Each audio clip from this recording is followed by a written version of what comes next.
people have huge FOMO because they're like, oh, I don't want to niche down because I'm not going to get anything but that. But that's not how it works. I'm a big believer in going all in on one or two things, because if you're generating 6 different lead sources, you have to have a different process for each lead source because they're a different type of lead. But if you're all in on, say, Google or YouTube or whatever, Zillow, you're a little more close to understanding the process and the place that that person's at. Nobody's going to think about selling until they can know what they can get into. There are winners and losers with every single agency, every single ad platform, every single program out there. And usually it often comes down to how seriously did they take it? How invested did they get? What is their existing skill set going into it? There's so many factors about the person, because if an agency tells you every single client they've worked with has been successful, they're lying. We're dealing with humans and they just are not consistent. A lot of them drop the ball. The funny thing is a lot of them will admit it. They're like, yeah, I just didn't do the work. I didn't make the calls. I didn't show up. I didn't do this. So you got to analyze the person, because you'll find a good and a bad experience with literally any company out there.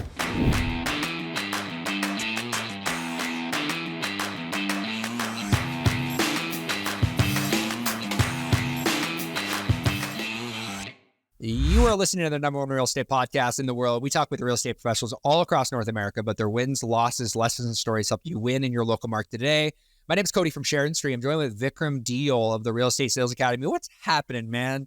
Are you still enjoying Colombia? Are you still enjoying the life in Colombia? Are you still enjoying the weather? Are you still enjoying the ice baths? Are you doing the ice baths still, or is that just me now? No. Okay. Cody's on a high right now. Yeah. Cody's on a high right now. He stole my routine with the ice baths. Yeah. No, man, I have, I moved about 30 minutes away from the center of the city. So Yeah. I've just been building my biohacking center at the house. So I have my hyperbaric, I have my PEMF mat. I got all like the physiotherapy things. I hurt my back cycling last year. So I've got all my physiotherapist that comes to the house. She's like, you're like a little station. She's like, you got the psoas stuff, you got the scrapers. She's like, you got the sliders. She's like, you got the bands. She's like, you got the creams and the lotions. She started laughing. So yeah, it's funny because you're like, oh, let's split an ice bath and just we'll put it at my place. I'm like, bro, I'm not driving 30 minutes a day. Yeah, but I have the hyperbaric chamber. Yeah, right, I have the PEMF mat. No. I have I have Okay. all the other tools there, so it makes sense. Yeah. And then we'll get like a little sauna, like a little portable sauna. So I got the jacuzzi on the balcony. I got my So it's infrared. like, I'm good. I'm yeah, good, bro. I was like, we got all this stuff at my house, so it would make more sense to have the ice bath at my place, because then you could just come and do like a circuit on the weekend, and then we can work afterwards. Yeah, but I'm doing the ice bath like 3-4 times a week. Like I'm at Healing Forest 3-4 times a week. I've been I'm proud of you, bro. yeah, I'm really proud of you as well. You're Pumped, man. You're Like, taking your health seriously. No, yeah, it's one of the things that I've really made a priority. I wrote a post about this on social the other day, just about like how last year was such a year of priority around health, and then like things in the business slipped and had to go and kind of take care of that, and then the health slipped. It's like just trying to find the balance and the consistency, and just keep the discipline through the ebbs and flows of life. I think is super important. So well, I think what we could jam with our guest, because he's also gone through the nomad's lifestyle. Yeah. And when we were in the green room discussing, it was like, he said something that resonated really well with me. And even Sharon and I talked about this last year, which was like, it's really cool to be a nomad. yeah, But when you start to build the business, it becomes really difficult, because every month you're in a new place, or every few, because last year, or 2022, I think we did like 14, 15, 16 cities, or whatever it was. And we did, I did more countries than you did. I hit a couple more countries than you did. And just the hangover from like the move, man. takes a while, and then unpacking and repacking and unpacking and repacking. So it's cool to be like the digital nomad, but having that home base is pretty cool. So, Yeah. I mean, our guest is somebody that you've known for a while. And Yeah, I had the opportunity to get connected with Eric Preston. I think it was probably 3-4 years ago. He had a Google Ads course.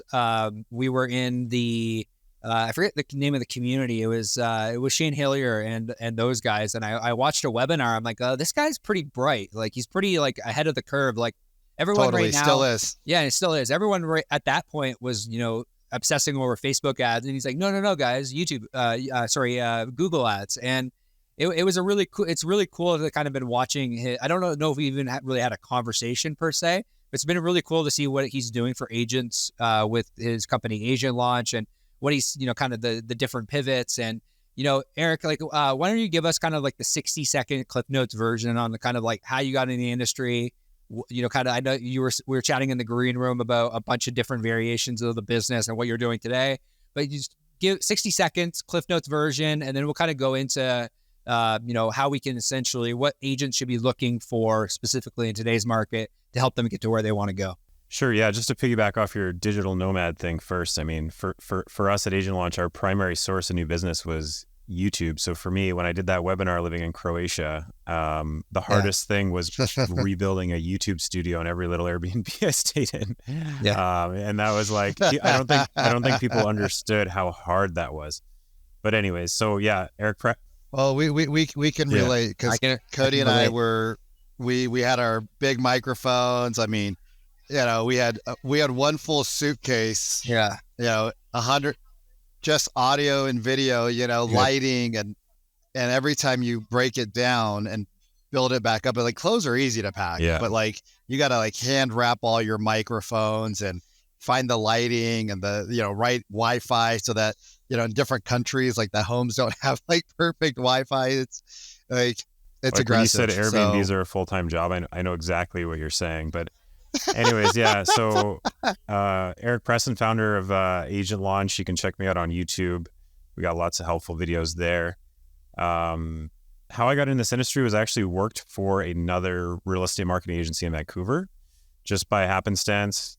I wanted to get into kind of tech, and that's where I landed. I was very fortunate that I was given the opportunity from the COO just 6 months into that to take over one of her roles to actually fly around the country and teach agents all about Facebook ads. So I got taught by some really good people about Facebook ads, did like 100 in-person workshops around the country. So I got good at public speaking, and then I became an agent, did that for a little while. But we found Google personally to work better. So I started really learning Google ads. Then I had a ton of people at my office asking me about it. So me and my old business partner built a course on it. You happened to see one of the earlier webinars about that. Yeah. That was probably version like 2 or 3 at that point. But so I kind of became known for Google. I was making tutorials on YouTube. I think I've had the #1 Google ads tutorial for 4 years running now, and for real estate. And I mean, we've slowly been solving more and more problems as we go, and you guys know exactly what I mean. I think lead generation is just the first step. People need systems and sales processes and the whole thing to make it all come together. But these days at Agent Launch, we're really focused on the new construction market. Our vision is to really accelerate the growth of the new home market, working with agents and builders to generate new business from that. So fun fact, as I told you guys before this, a lot of people don't realize that one third of homes for sale in the U.S. right now are new construction, new build homes, and I think that's a pretty fascinating statistic, which I think we'll get a little more into in this episode. Yeah, like you've played a bunch of different like roles inside of the agency space. Like we were chatting in the green room. You were like, hey, you've done the ISA space, like we have it, like we currently do. You've done the Google ad stuff, you've done the YouTube ad stuff, you've done a whole bunch of different spaces. Like what, aside from the 1/3 of potential buyers, potentially buying new construction, like what kind of what have you seen since kind of shifting over to the new construction? I think a lot of people have this misconceived notion that if they run an ad to a specific set group of people, that they're only going to be able to work with that specific set group of people. So say, for example, I market directly to new construction, I can only work with new construction. Are you finding that to be true, or what are you finding on the back end from a lead gen perspective? Yeah, it's a really good question. And it's funny because, I've been fortunate in my career to have a few instances where I've really niched down, and I've seen the effect of what being like the best in a niche can do for you. And the most interesting part is it actually gets you a ton of business outside of that niche, but people have huge FOMO because they're like, oh, I don't want to niche down because I'm not going to get anything but that. But that's not how it works. And so I'll read you a quote from a client who just sent this on me, a messenger. He said, "It's been great for us though, and new condo leads have often resulted in resale buys, sells, and mortgages and referrals. So for sure, we should be going more all in on this. And I shared that on LinkedIn the other day. And I think it's interesting because by targeting, what we're all in on now, which is new construction and the specific funnel we have, a lot of people are just curious, hey, what about new homes? And if you can get them in your funnel, in your net, at the end of the day, most of them are going to buy resale, to be honest. And if you're targeting local traffic, a lot of them are going to have something to sell. But the first thing a seller does, as we all know, is usually go look what's on the market first. It's like nobody's going to think about selling until they can know what they can get into. So that's what's kind of fast. We always tell all of our clients that people always say, I want seller leads. And I said, if you want sellers, go talk to more buyers, because buyers are not going to, you're not going to sell your home until you know you can buy something that is comparable or better, in some regard. So it's like people say seller leads, but I'm like, more buyer conversations. Yeah. And you'll exactly what you said. And that's where the targeting plays a big role. So depending on the market we're working with a client on, some markets are super hot for relocation. So it does make sense to target that audience. And some markets less so. So it makes more sense to spend more of your budget on locals. And that's, I think, where you generate the best sellers, right? Because if you're the first agent to get the opportunity to talk to them, 67% of leads work with the first agent they talk to. So as long as you don't drop the ball, you're getting that at bat. And so can we talk about that, Eric, a little bit? So let's just say 70%, right? 70% of people, if you are the first to talk to them, you win the deal, right? We have a fundamental belief that agents are too busy qualifying people, but they don't understand the qualification process instead of sitting down and having more belly-to-belly, face-to-face appointments. Because I've been an agent, and we did a lot of business, and our office conference room was always booked. We sat down with everybody because I knew that if we sat down with more people, we would win the long-term battle. But agents have this persona, and it's not their fault, but it is their problem because the industry says qualify, right? LP Mama, location, price, motivation. And they think motivation is, they feel that motivation is something like, when do you want to move? But that's not motivation. The problem, the gap that they're trying to solve is the true motivation. But just from even with a bad sales process, you're saying 70% of people work with their first person they meet. What do you guys do when because you work in the same category that we're in right now. What do you do to impress that upon your clients so that they win that first conversation? Yeah. So I think this is the biggest challenge for people in our space, as you guys know, is downloading the information that the person needs to win that conversation. And it's never a perfect process, but you're absolutely right. If you're getting enough at bats, you're going to get better at winning those at bats. And so we have coaching in our program where we bring in specifically our top clients who do that, who are all doing, well over 1 million GCI, to make sure you're asking the right questions to get a little bit deeper. Because I agree. Most people are obsessed with I want qualified seller leads on a silver platter. I'm like, that's just not how it works. You need to have the toolkit to ask the right questions to go deeper than the surface level. How many beds and baths are you looking for, to actually start building a relationship and learning their dog's name and, learning who this person is and what their true motivations, as you said, are. And so I think everyone knows it's a relationship business at its core. But I think a lot of people fail that aspect in practice. What do you think? I would like to hear from, I think, both of you guys around this, because I think we all have very similar perspectives because we all play in a very similar space where we're all serving real estate agents. That's why this is a really cool conversation, because we all have these conversations. Vic, Vic, you've been on the front lines actually, running a team. We all serve agents now. What I'm curious about is the space of lead generation. Gets a ton of flack. If you go into any Facebook group across the industry, the most common question that agents are asking right now, number one, what is the best lead source that's going to deliver me leads on a platter, silver leads on a platter? And I have a fundamental belief there is no, not a belief, but I personally believe that there's no better lead generation platform out there than Zillow. It doesn't exist. Zillow is the hands down the best lead generating platform out there. And if you can't convert a Zillow lead, you're not converting any other leads. It just doesn't exist. We have teams that convert 14% of Zillow leads. It's oftentimes the conversational flow that ultimately restricts whether the person actually gets the deal or not.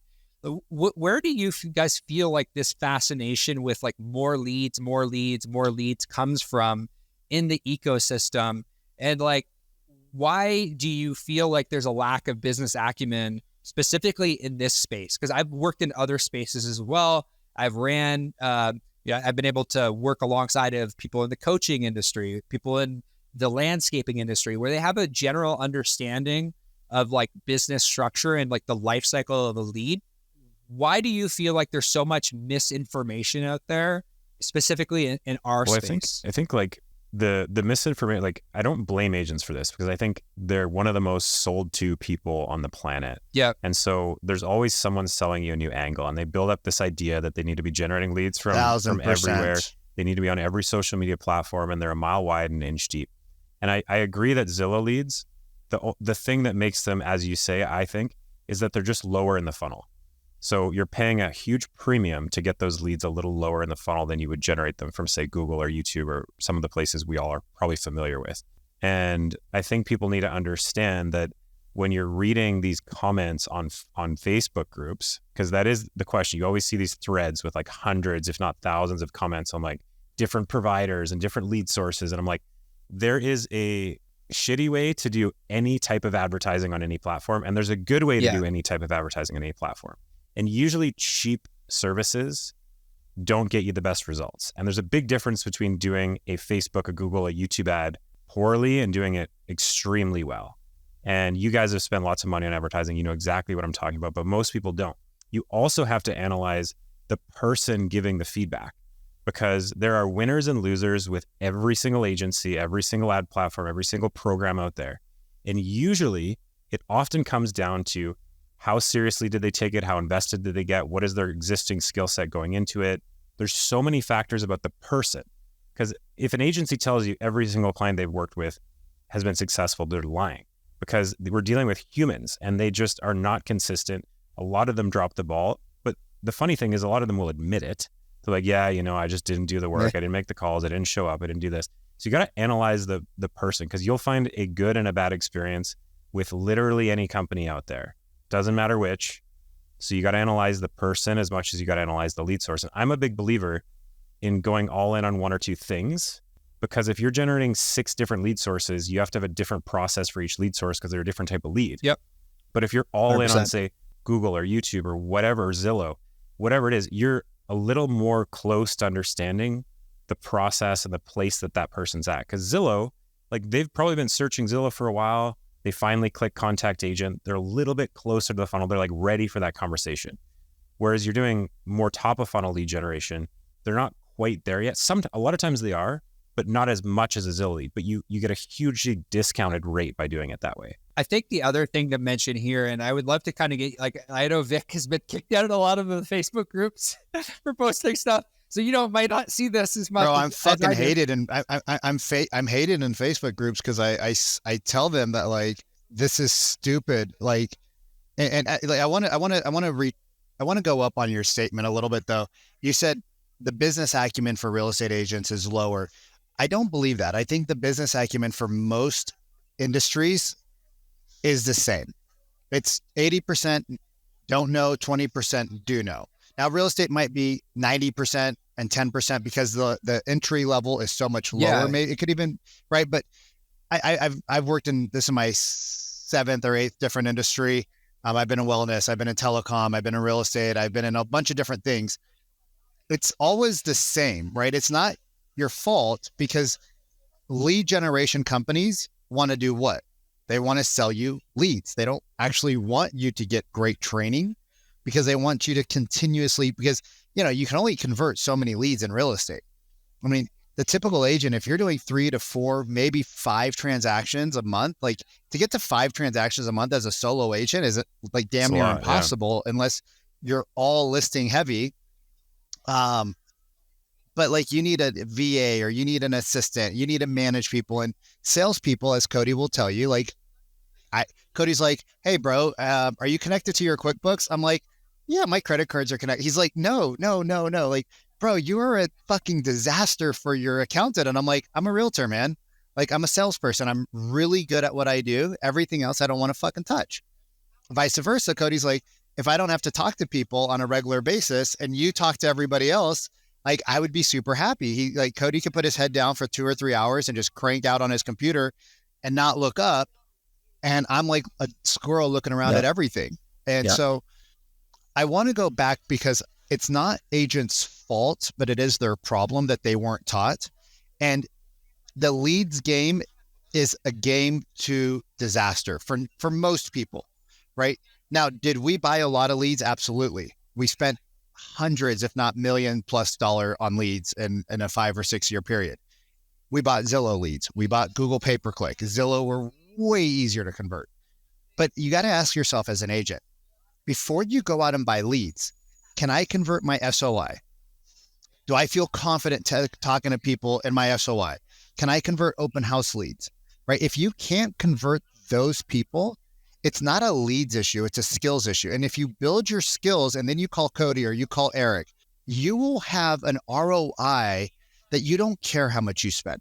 Like, people are like, dude, you spend 20 grand a month on Zillow? I'm like, yeah, but we bring in like 120. Exactly. I pay my team 50%, right? So my take home on it was 40 grand a month. Like, are you kidding me? Mm-hmm. I will buy it all day long. And then we got market share because everybody back in the day looked only at Zillow. Right now, there's more sources. So it's not that it's not that agents, right? And the Facebook groups, right? You got to, like you said, Eric, you got to look at the person who's giving you the advice. Oh, 110%. And this is a big thing. I don't know if you guys are seeing this happen. Like, let's jam on this really quick. Yes, whatever you're about to say, it's a yes.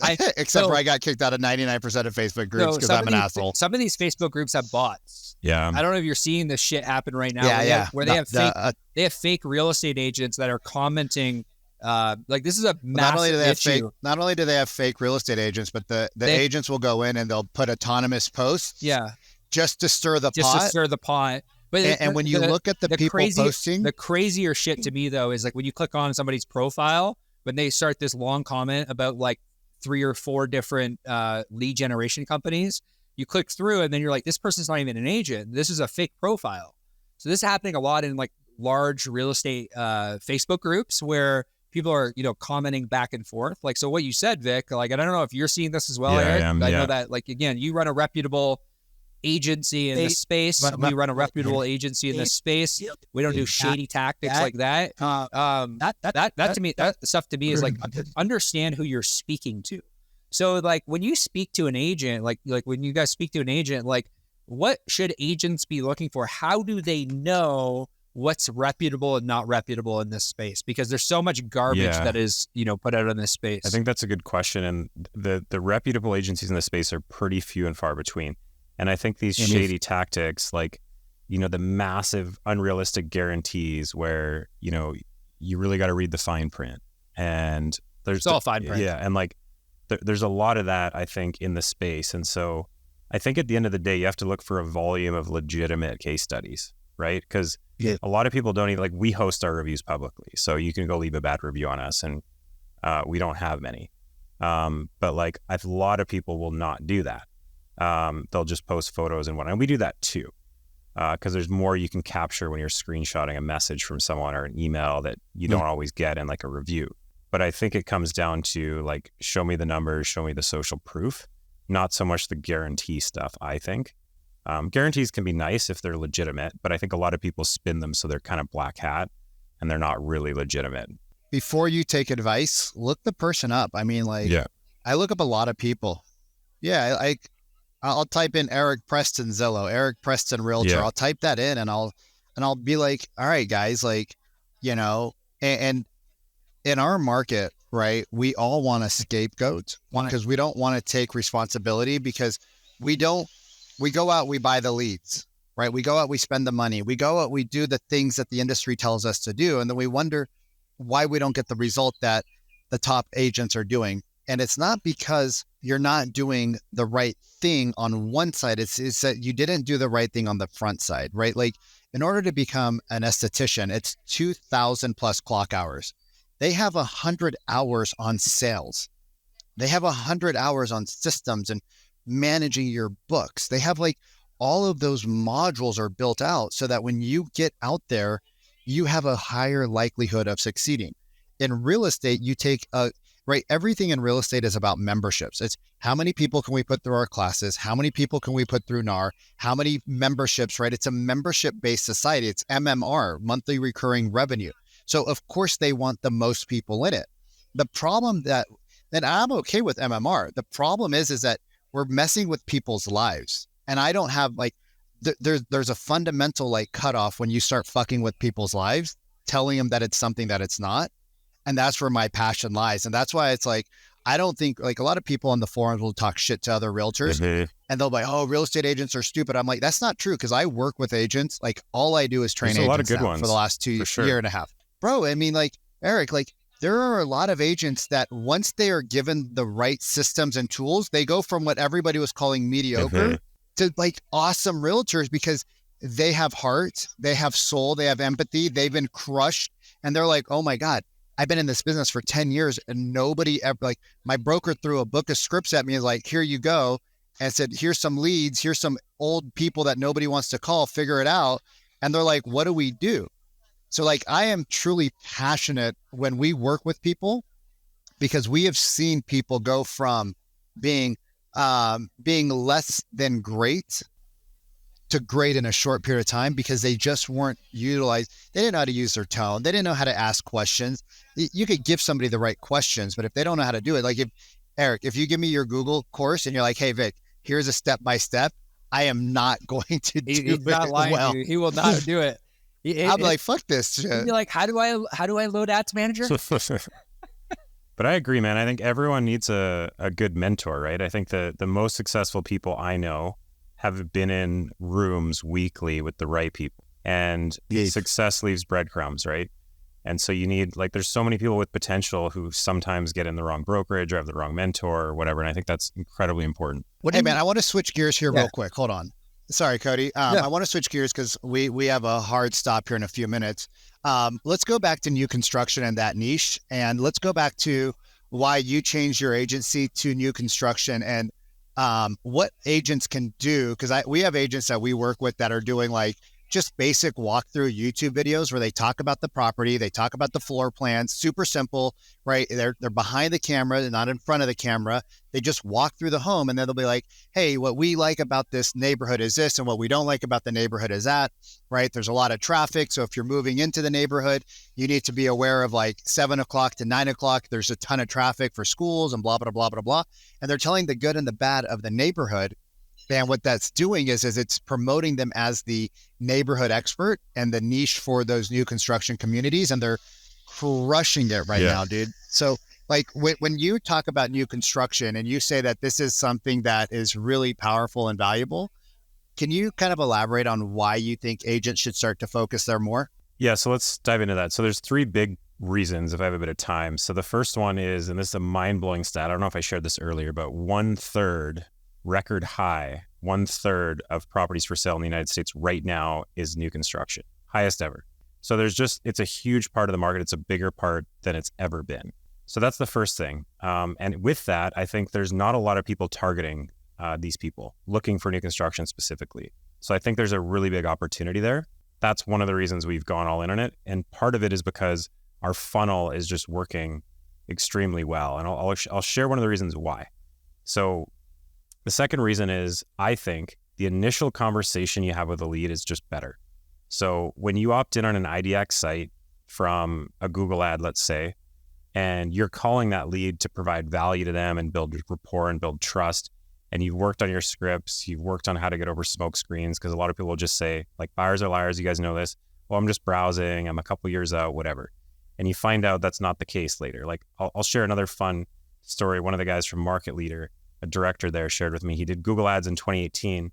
And last year, he generated 150 leads. Last year, he went back into his local MLS and 55% of those people had transacted real estate. So as you guys know, it's a long game. But the initial conversation you have with one of these leads is higher quality. And the reason is not all new construction homes are on MLS. Builders release them periodically and strategically. So if you have relationships with builders, which was what the first podcast episode we just did was all about, how to build those relationships. Because if you want to get in this niche, that's really important. But they will often release that inventory and let the agents that they have relationships with know about it first. So when you're calling the lead, it's not like, hey, can I help you with your search? When the reality is they don't want to talk to an agent yet. They want to see properties. So you're trying to help them with that process. But with new construction, you actually legitimately have access to inventory that they don't have access to. And so you have immediately more value to provide that lead. And so our funnels are, yes, producing a competitive cost per active client, cost per lead, but our cost per active client is actually a lot lower. And part of that is because the conversation you're having with them right off the bat is a little more streamlined. So we've been doing this for like 1.5 to 2 years now. And the writing was kind of on the wall with us. We're working with a few builders.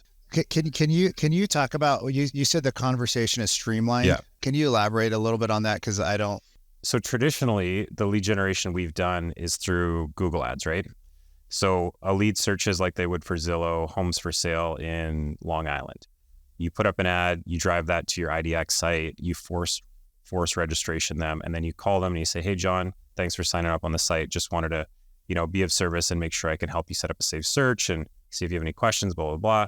And you ask them really good questions to get over their smoke screens. You try to provide some value, right? But the reality is, as soon as they fill out that form, they have access to all the properties in Long Island on the MLS. Every agent's website has this, Zillow has it, so on and so forth. With new construction, a lot of new homes are not listed on MLS, right? So when you're calling them, when they sign up on a landing page that says, hey, get first access to new homes as they come available in all these different developments in this specific area, and you call them and say, hey, they don't get what they want right away. They fill out the form and it says, thanks, we'll be in touch shortly. So you call them and they're expecting your call. That's a bit different, first of all. The second reason is you ask them some questions about what it is they're after and what are their intentions and reasons for moving to try and find out if they have a listing. And you say, hey, actually, we have a few different projects that are releasing some inventory soon. Would you like to hop on a Zoom where I can maybe show you around that stuff, right? And so your conversation right off the bat, like you have something that they can't just go on the internet and find. And so it makes that initial sales conversation a little more streamlined. Does that make sense? Not maybe streamline's not the right word. Easier, I would say. It just makes it, yeah, you have the FOMO. Yeah. Like when a lot of agents say, hey, we have access to, off-market properties, or we have access to X, Y, and Z. Exactly. They really don't have access to anything. But here, if you start to cultivate your new construction properties, you actually do have access to everybody might have access to one home in the community, but the 75 homes that are coming on, the different floor plans. Exactly. You can talk about the layouts, where the lots are. So you actually do provide something differently, and the conversation is a lot easier. Yeah. More of an advisor role. The important part about this is you need to have relationships with builders. So in our program, we're working on exclusivity with agents who do have this. So we want to work with people who are established in that space and have relationships with the builders, so that you truly do have something of value to offer these people that other agents may not have. And that's what's really interesting about it to me. You're kind of positioning the unique selling prop right out of the gate, specifically around, new construction. It's super interesting, what you're up to in the new construction space. I had a question and it slipped my mind. There's a third reason I was going to touch on too, if you need some time to remember. And the third reason is the NAR settlement. So as you guys know, buyer's agency is going to get squeezed probably just a little. I don't think it's doom and gloom like some people think. I think it just requires an additional conversation that you need to, learn how to have. But the number one source of new clients for builders is still agents, overwhelmingly. So they are not going to remove their incentive for agents to bring them business. Now, I've talked to many agents in this space and they all agree. And so I think what's going to happen is new construction will become even more competitive, because the incentive will really be there for agents. Not to say agents should sway their clients in a certain direction because of that, but it might happen. And so why would builders remove that incentive when the likely thing is it'll just make their inventory more expensive, which will net probably drive up the price of those a little. So that's kind of the third reason, is just looking at the numbers, looking at the NAR settlement, looking at the initial conversation. Like, we've had a lot of clients who just moved all of their budget into new construction recently, and that was a good indicator for us. They were doing both, and they moved all their budget into new construction, and we had these conversations with them. And this is one of the things I knew, but then hearing the feedback from clients was another thing, right? So those are kind of the big reasons. And obviously at our stage with, well over 100 active clients, it's not an easy place to make such a change, but we think that we want to align with that side of the industry long term. And that's really what our new podcast is about. Eric, man, we got to wrap up here, but this was awesome. Great conversation today, and really, really excited to see that things are going smooth for you. And just thank you for, sharing so freely with us today. If somebody were to want to reach out to you, they want to learn a little bit more about what you're up to, where's the best place that we can send them so they can have a conversation with you? I'd say just go to agentlaunch.com. That's our website. You'll find links to, if you want to work with us and you're in new construction, if you're an agent or a builder, you can do that. There'll probably be a link to our podcast. I was just telling you guys, we recorded our first episode yesterday, but it's all going to be about the new home market specifically. So if anyone's interested in getting into that world, we're going to be talking a lot about how to do that, and having some interesting conversations about where things are going. Eric, I want to say thank you for your time today. And I want to say thank you for tuning in to another episode of the RE Agent Podcast. We'll see you soon.